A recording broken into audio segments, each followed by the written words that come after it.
I never planned to keep my success a secret. But after a decade of watching my family mock my career choices while living in my private penthouse overlooking Central Park, I had grown accustomed to the irony of it all. My name is Olivia Winters, though the business world knows me only as O.W. Blackwood, the reclusive founder and CEO of Blackwood Innovations. To my family, I'm just their disappointing middle child who wastes her time with freelance tech consulting instead of joining the family law firm. The day everything changed started like any other. I was reviewing acquisition reports in my private office on the top floor of Blackwood Tower when my assistant, Michael, rushed in with an unusual expression on his face. "Ms. Winters, you need to see these job applications," he said, placing a tablet in front of me. They just came through HR. I glanced at the screen and nearly choked on my coffee. There, in pristine digital formatting, were the resumes of my sister Diane and my brother James. Both had applied for executive positions at Blackwood Innovations. "There's more," Michael added, scrolling to another document. "Your father's law firm is also pitching their services to our legal department. The meeting is scheduled for next week." I leaned back in my chair, memories flooding back from 10 years ago. I was fresh out of college with a computer science degree, pitching my ideas for revolutionary software architecture to my family over dinner. "Tech startups are a dime a dozen," my father had scoffed, barely looking up from his legal briefs. "Winters and Associates has been a respected law firm for 3 generations. That's real success, not this coding nonsense." Diane, 2 years older and already a junior partner at the firm, had smirked. "Come on, Dad. Let her play with her computers. She can always come work as our IT support when she fails." Only my younger brother James had shown any interest, but even that was condescending. "Maybe you could build us a better website for the firm," he had suggested, as if that was the height of technological achievement. I left that dinner knowing I would never convince them to see my vision. So I stopped trying. Instead, I took my savings, borrowed against my trust fund, and started working in absolute secrecy. The first few years were brutal. I worked out of a tiny apartment, taking legitimate freelance jobs while building my company on the side. Every family gathering became an exercise in restraint as they pitied my struggling career. "Still doing that freelance thing?" became their constant refrain, always tinged with mock concern and real condescension. What they didn't know was that my freelance thing was a cover for building one of the most innovative software companies in the world. Blackwood Innovations revolutionized enterprise architecture, cloud computing, and artificial intelligence.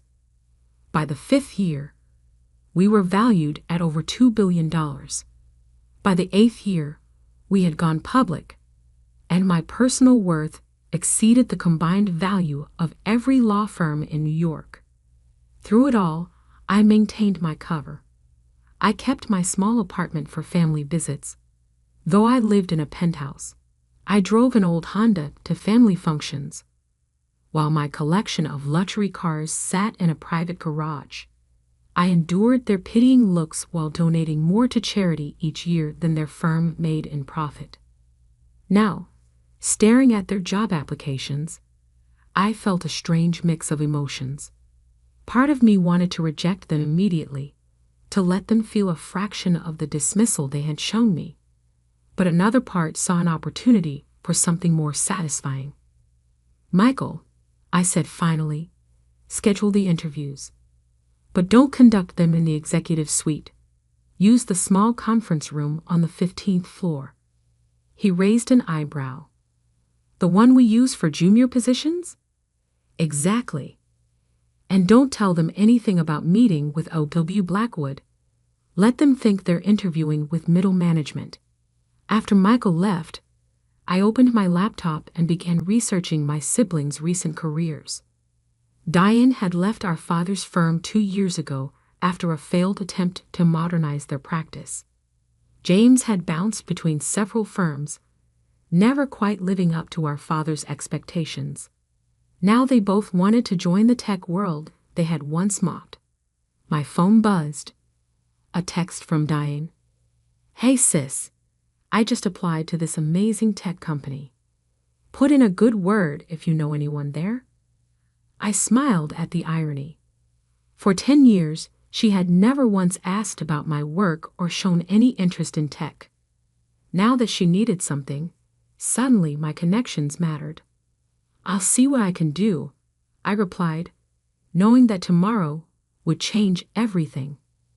That evening, I stood in my penthouse, watching the sunset paint the city in shades of gold. On my desk sat an old photo from my college graduation, the last time my family had shown any real pride in me. Even then, it was tempered with concern about my impractical career choice. My assistant's voice came through the intercom. "Ms. Winters, your siblings' interviews are scheduled for tomorrow at 10 a.m. Your father's law firm pitch is set for 2 p.m. Are you sure about this?" I thought about all the family dinners where I sat quietly while they bragged about their legal victories. All the holidays where they treated me like a cautionary tale. All the times they could have supported me, but chose to judge instead. "Yes, Michael, I'm sure. Tomorrow, the Winters family will finally learn what real success looks like." I picked up the photo, studying my younger self's hopeful expression. Back then, I had wanted so desperately to prove myself to them. Now, I realized that the person I really needed to prove myself to was me. The next morning, I arrived at the office early, taking my private elevator to the 15th floor. The small conference room had been prepared exactly as I requested. Simple furnishings, no view of the city, nothing to suggest the true power of Blackwood Innovations. Through the security feed, I watched my siblings arrive separately in the lobby. Diane wore an expensive suit, her confidence evident in every movement. James looked more nervous, constantly adjusting his tie. They were escorted to the 15th floor, neither of them realizing that their supposedly struggling sister was watching from the executive suite above, about to change their world forever. Through the security monitors, I watched my siblings sit nervously in the small conference room. Diane kept checking her reflection in her compact mirror, while James drummed his fingers on the table. Neither of them had any idea that their lives were about to change completely. "Send in the first interviewer," I instructed Michael through my earpiece.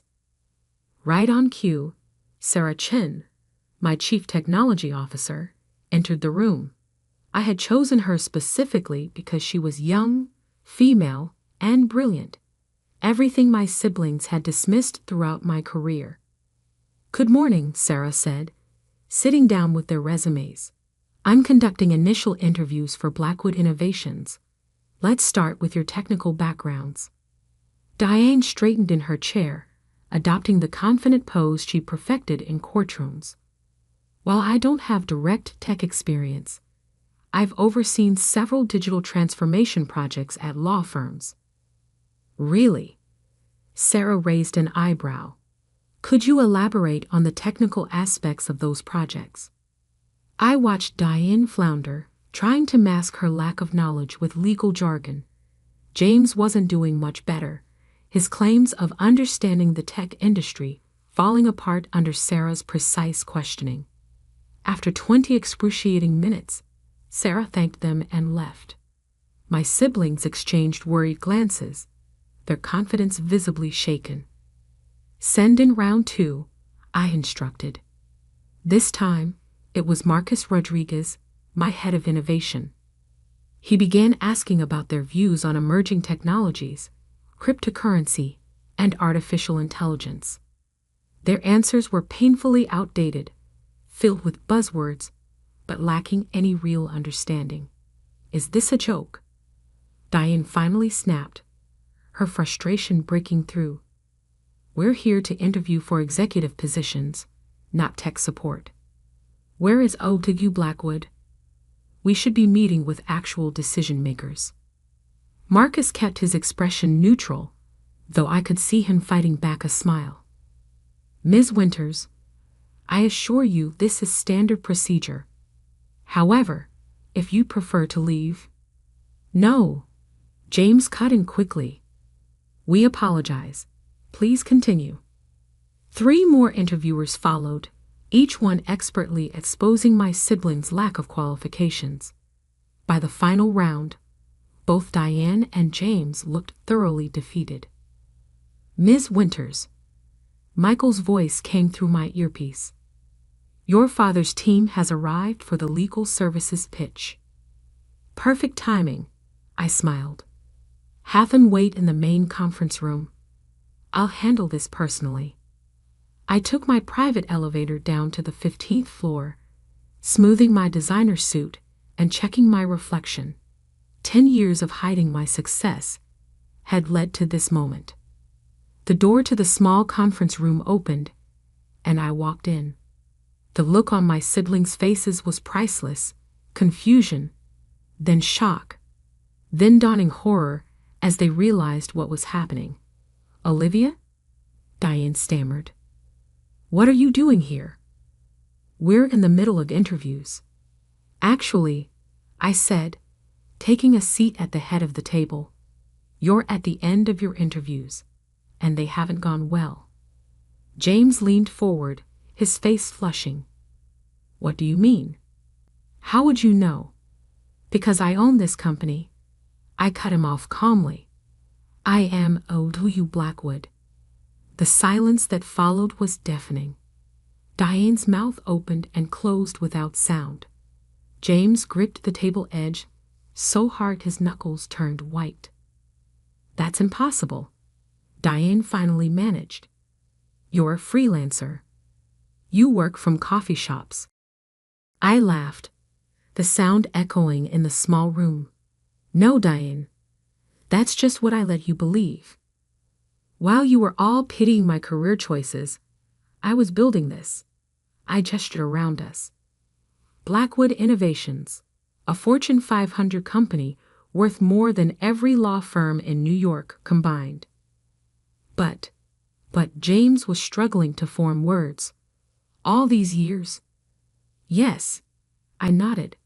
All these years, while you mocked my coding nonsense and offered me IT support jobs, I was revolutionizing enterprise software. While you bragged about your legal victories at family dinners, I was closing billion-dollar deals. While you dismissed me as a failure, I became one of the most successful tech entrepreneurs in the world. Diane's face had turned an interesting shade of gray. Why didn't you tell us? Why should I have? When did any of you ever show genuine interest in my work? When did you ever offer support instead of condescension? I pulled out their resumes, laying them on the table. And now here you are, applying for jobs at my company. Not because you're qualified. These interviews have proven you're not. But because you heard Blackwood Innovations was the next big thing. Olivia, please, James started, but I held up my hand. I'm not finished. Right now, our father is waiting upstairs to pitch his firm's legal services. He has no idea he's about to try to sell to his own daughter, the one he said would never amount to anything in tech. I stood up, smoothing my skirt. I have a meeting to attend. Michael will show you out. Oh, and don't bother waiting for callbacks about the jobs. You're not qualified. As I reached the door, Diane called out, her voice shaking. You can't just leave it like this. I turned back, meeting her eyes. Actually, I can. I spent 10 years letting you all believe what you wanted about me. Now you get to live with the truth. And believe me, this is just the beginning. Walking away from that conference room, I felt lighter than I had in years. But my day wasn't over yet. My father was waiting upstairs, about to experience his own moment of revelation. The best part, he had no idea what was coming. The executive conference room of Blackwood Tower offered a stunning view of Manhattan's skyline. My father, Richard Winters, stood at the floor-to-ceiling windows, his back straight and proud as always. He was surrounded by 3 junior partners from his firm, all of them clutching presentation materials and practicing their best corporate smiles. I watched them through the glass wall for a moment, remembering all the times I'd stood in his office as a child, dreaming of making him proud. Now, standing in my own tower, I realized those dreams had changed. I no longer needed his pride. I had my own. "Miss Blackwood is ready for you," Michael announced, opening the door. My father turned, his practiced smile freezing as I walked in. For a moment, confusion crossed his face, then shock, then disbelief. "Olivia," he stammered, "what are you doing here?" I sat down at the head of the conference table, enjoying the moment. "Hello, Dad. I believe you're here to pitch legal services to Blackwood Innovations." The junior partners exchanged bewildered looks. One of them quickly flipped through his notes, probably wondering if they'd somehow missed this connection in their research. "I don't understand," my father said, still standing. "We have a meeting with LW Blackwood." "Yes," I smiled. "You do. Please, sit down." Realization dawned slowly on his face as he sank into a chair. You're LW Blackwood?" "Yes, founder and CEO of Blackwood Innovations. The company you're so eager to represent." I turned to the junior partners. "I apologize, but this meeting needs to be private. Family matter." They practically ran from the room, leaving me alone with my father. For a long moment, neither of us spoke. He stared at me like he was seeing a stranger. "How?" he finally managed. "How did I build a multi-billion-dollar tech company while you thought I was struggling? Or how did I keep it secret from a family of supposedly brilliant lawyers?" "Both," he whispered. I leaned back in my chair. "I built it the same way I tried to tell you I would, 10 years ago at that dinner. Remember? When you said tech startups were a dime a dozen." He flinched at the memory. "As for keeping it secret," I continued, "that was surprisingly easy. You were all so convinced I was a failure that you never bothered to look closer. Did you know Blackwood Innovations has been featured in Forbes 12 times? That I've been on CNBC? That our IPO was the biggest tech offering of the decade? But your apartment, your car, props," I said simply. "I kept them to maintain the illusion you all preferred, the struggling daughter who couldn't match up to her sibling's success." My father's face had aged 10 years in 10 minutes. Diane and James, they applied for jobs here. Yes, they did. They just finished their interviews, in fact. It didn't go well. He straightened in his chair, some of his old authority returning. "Now see here, Olivia. They're your family. Surely you could." "Could what, Dad?" I cut him off. "Give them jobs they're not qualified for. Like you offered me that 8 support position at your firm?" I pulled out his firm's proposal. "Or should I just hire your firm because we're family? Is that how you think business works?" "That's not fair," he protested weakly. "No. What's not fair is spending a decade dismissing your daughter's dreams and abilities because they didn't match your narrow definition of success." I stood up, walking to the windows. "Look at this building, Dad. Look at what I built while you were telling everyone I was wasting my potential." He joined me at the window, his reflection showing a mix of emotions I'd never seen before: shame, regret, and something that might have been pride. "Why tell us now?" he asked quietly. "Because it was time. Because I'm tired of maintaining the lie. And because—" I turned to face him. "I wanted you all to learn an important lesson about judging people. And have we learned it?" A hint of his old sarcasm crept into his voice. "I don't know, Dad. Have you? Your children just applied for jobs at a tech company you said would never succeed.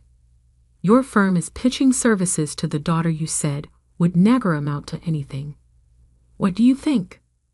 He was quiet for a long moment, staring out at the city. Finally, he turned to me. "I was wrong about you, Olivia. I've been wrong for a very long time." "Yes, you have." I walked back to my desk and pressed the intercom. "Michael, please show Mr. Winters out. And cancel all his firm's future appointments with us."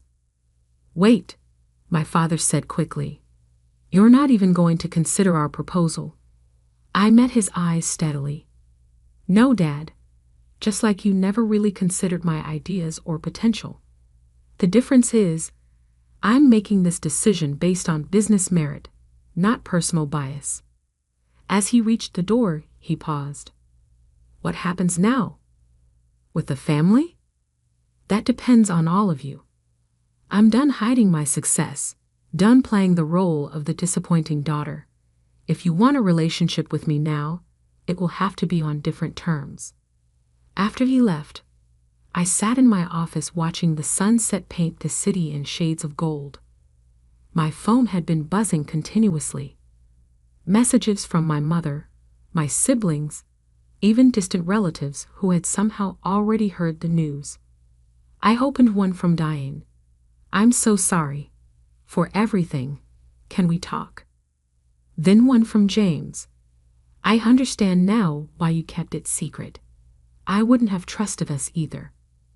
Finally, one from my father. "You've built something remarkable. Not despite ignoring my advice, but because you had the courage to follow your own path. I'm sorry I couldn't see that sooner." I didn't respond to any of them immediately. Instead, I called Michael in. "Cancel my dinner plans," I told him. "I need you to set up something else." The next evening, I hosted a family dinner in my penthouse, my real home, not the small apartment I'd used as a cover. They arrived one by one, their eyes wide, as they took in the luxury they'd never known I had. "Before we eat," I announced, once they were all seated, "I want to make something clear. This dinner isn't about forgiveness or pretending the past didn't happen. It's about moving forward honestly. Can we do that?" They nodded, looking appropriately humbled. "Good," I smiled. "Then let me tell you the real story of how I built Blackwood Innovations. No more secrets, no more hiding, just the truth." As I began my story, I saw something new in their eyes. Not pity, not condescension, but genuine respect. And for the first time in 10 years, I felt completely free. The next morning, I walked into my office wearing success openly. No more pretenses, no more hiding.